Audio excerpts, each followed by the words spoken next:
Lição 21. Se permanecerdes em mim. A condição que inclui tudo. Se permanecerdes em mim e as minhas palavras permanecerem em vós, pedireis o que quiserdes e vos será feito. João, capítulo 15, verso 7.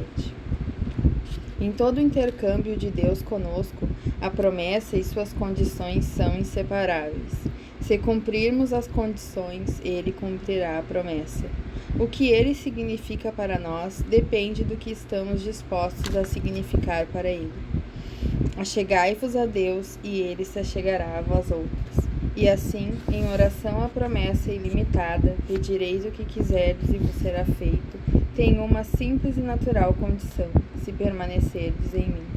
É a Cristo que o Pai sempre ouve, e Deus está em Cristo e somente pode ser alcançado através de estar nele, e estar nele é a maneira de ter nossa oração respondida. Permanecendo plena e totalmente nele, temos o direito de pedir o que quisermos e a promessa nos será cumprida. Quando comparamos essa promessa com a experiência da maioria dos crentes, somos surpreendidos com uma terrível discrepância. Quem pode enumerar as incontáveis orações que sobem sem obter nenhuma resposta? O motivo só pode ser um. Ou nós não cumprimos as condições, ou Deus não cumpriu a promessa. Os crentes não estão dispostos a admitir nenhum dos dois. Por isso, elaboram uma estratégia para escapar do dilema. Eles acrescentam à promessa uma cláusula condicional que nosso Salvador não acrescentou, se for da vontade de Deus, e assim conseguem manter tanto a integridade de Deus como a sua própria. Se eles tão somente aceitassem a promessa e se apegassem firmemente a ela, tal como se apresenta, confiando em Cristo para reivindicar sua verdade, como o Espírito de Deus levaria os que realmente permanecem em Cristo e no verdadeiro significado de suas palavras a enxergar o divino proprietário de tal promessa. Como os levaria a confessar que o fracasso em cumprir as condições é a única explicação suficiente para orações sem resposta? E como o Espírito Santo transformaria nossa fraqueza em oração em um dos motivos mais fortes para nos exortar a descobrir o segredo e obter a bênção da plena permanência em Cristo? Se permanecerdes em mim. À medida que o cristão cresce na graça e no conhecimento do Senhor Jesus, ele muitas vezes fica surpreso ao descobrir como as palavras de Deus crescem também e chegam a ele com um novo e mais profundo significado. Ele pode recordar o dia em que uma palavra de Deus lhe foi revelada e como se alegrou na bênção que experimentara.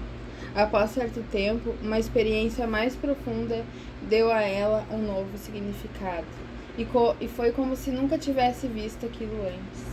E de novo, enquanto prossegue na vida cristã, a mesma palavra surge diante dele como um grande mistério, até que mais uma vez o Espírito Santo conduz de forma mais profunda ainda à plenitude divina. Uma dessas expressões de inesgotável e incessante crescimento que descortinam para nós, passo a passo, a plenitude da vida divina é a preciosa "permanecei em mim" do Mestre. Assim como a união da vara com a videira leva a um crescimento constante e cada vez maior, nossa permanência em Cristo é um processo de vida pelo qual a vida divina apropria-se de nós de maneira cada vez mais plena e completa.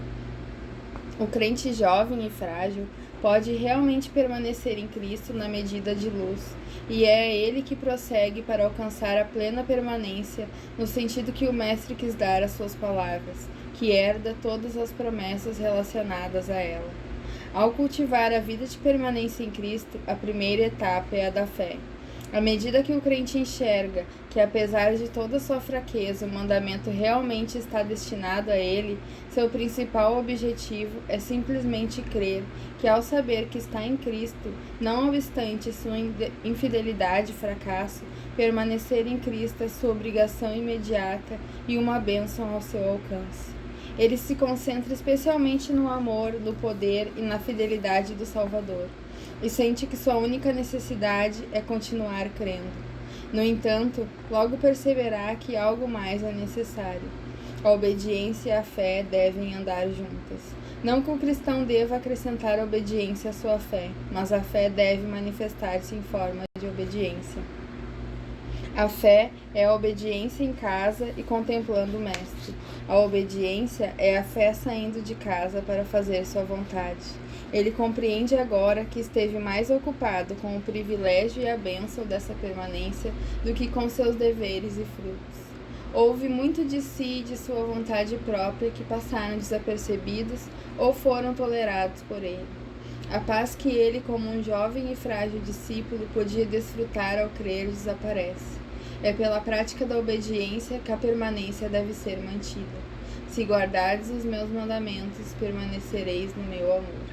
Assim como um grande objetivo anterior era pela mente, e a verdade pela qual ela se apropriava, fazer com que seu coração descansasse em Cristo e nas suas promessas, agora, nessa etapa, seu principal trabalho é fazer com que sua vontade se una com a vontade de seu Senhor, e que seu coração e vida se submetam inteiramente a seu governo.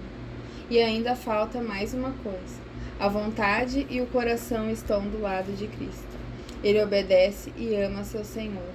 Mas por que a natureza carnal ainda tem tanto poder a ponto de as emoções espontâneas do homem interior não serem como deveriam ser? A vontade não aprova ou autoriza, mas existe uma região além do controle da vontade. E porque também, mesmo quando não há muita autorização positiva para condenar, tanto omissão, falta de beleza da santidade, zelo pelo amor, conformidade a Jesus e a sua morte, na qual a vida do eu é perdida, e que sem dúvida faz parte do permanecer como o Mestre ensinou, certamente deve haver alguma coisa em nossa permanência em Cristo e de Cristo em nós que ele ainda não experimentou. Portanto, a fé e a obediência são o único caminho de bênção. Antes de nos ensinar a parábola da videira, Jesus afirmou muito claramente que a bênção plena é alcançada pela fé e obediência. 3 vezes disse: se amais, guardareis os meus mandamentos. E falou sobre a tríplice bênção pela qual ele coroaria esse amor obediente. O Espírito Santo viria da parte do Pai, o Filho manifestaria a si mesmo, o Filho e o Pai viriam e fariam sua morada. É como se nossa fé crescesse em obediência, e em obediência e amor todo o nosso ser se expandisse e se agarrasse a Cristo, até que nossa vida interior fosse exposta, tornando-nos capazes de receber dentro de nós a vida, o Espírito de Jesus glorificado, como uma união clara e consciente com Cristo e o Pai. A palavra se cumpre em nós. Naquele dia vós conhecereis que eu estou em meu Pai, e vós em mim, e eu em vós. Não compreendamos como da primeira maneira que Cristo está em Deus e Deus em Cristo, juntos não somente em vontade e amor, mas em identidade, natureza e vida. Porque eles existem um no outro, estamos em Cristo e Cristo em nós, em união não somente de vontade e amor, mas de vida e natureza também. Foi depois que Jesus falou que pelo Espírito Santo sabemos que ele está no Pai, e por isso nós estamos nele e ele em nós, que ele disse: permanecei em mim e eu permanecerei em vós. Aceitai, consenti em receber a vida divina da união comigo mesmo, para que assim como vós permaneceis em mim, eu também permaneça em vós, assim como eu permaneço no Pai. Para que vossa vida seja minha e minha vida seja vossa. Essa é a verdadeira permanência, a ocupação da posição onde Cristo pode vir e permanecer. E permanecendo nele, que a alma se liberta de si mesma para descobrir que ele ocupou seu lugar e tornou-se nossa vida. E tornando-nos como crianças despreocupadas e que encontram sua felicidade na confiança e obediência ao Pai, que em amor fez tudo por nós. Aqueles que assim permanecem, a promessa vem como seu direito por herança. Pedireis o que quiserdes e vos será feito. Não pode ser de outra maneira. Cristo tem plena possessão deles. Cristo habita em seu amor, em sua vontade e em sua vida. Eles não têm cedido sua vontade. Cristo entrou nela e habita e vive nela por seu Espírito. Aquele a quem o Pai sempre ouve, ora neles, e eles oram nele, e tudo quanto pedires lhe será feito. Amado irmão e companheiro, Confessemos que é por não permanecermos em Cristo como Ele gostaria que a Igreja está tão impotente diante da infidelidade, do mundanismo e do paganismo, no meio dos quais o Senhor é capaz de fazê-la mais do que vencedora. Creiamos que Ele cumpre o que promete e aceitemos a condenação que a confissão implica. Mas não desanimemos. A permanência do ramo na videira é uma vida de crescimento incessante. A permanência, como o Mestre ensinou, está ao nosso alcance, pois Ele vive para nos dar isso. Que sejamos prontos para considerar tudo como perda e dizer: não que eu o tenha recebido ou já tenha obtido a perfeição, mas prossigo para conquistar aquilo para o que também fui conquistado por Cristo Jesus. Não nos concentremos somente em permanecer nele, mas com ele, a quem o permanecer nos liga com sua plenitude.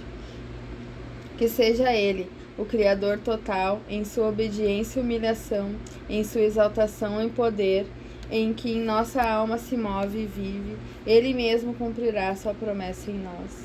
Então, à medida que permanecemos nele e cresçamos cada vez mais, até alcançar a plena permanência, exercitemos nosso direito, a vontade de se apropriar de todos os mandamentos de Deus, reivindiquemos o que eles prometem. Que nos rendamos aos ensinamentos do Espírito Santo, para revelar a cada um de nós, conforme seu crescimento e medida, a qual é a vontade de Deus, que podemos reivindicar em oração.